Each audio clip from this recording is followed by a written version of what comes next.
So you mentioned Quest 3. That's coming out. I've gotten a chance to try that too. That's awesome. So how'd you pull off the mixed? So it's not just virtual reality, it's mixed reality.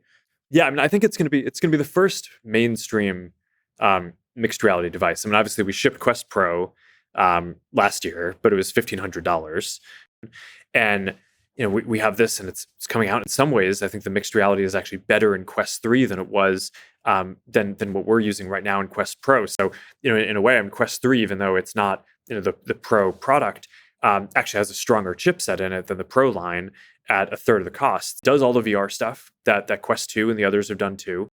But the MR is really the big capability shift, and the big one now is mixed reality, the ability to basically take digital representations of people or objects and superimpose them on the world. And basically, another thing that I just think is going to be a much kind of simpler innovation is that there are a lot of VR experiences today that don't need to be fully immersive. But yeah, Quest 3 coming out later this fall.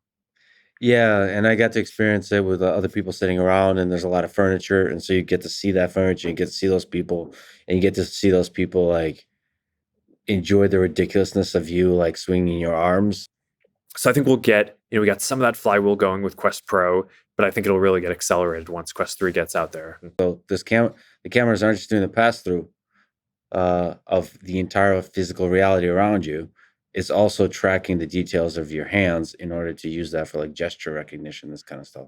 Yeah, we've been able to get way further on hand recognition in a shorter period of time than I expected. So that's been pretty cool. You're basically playing piano on a table, and that's without any controller.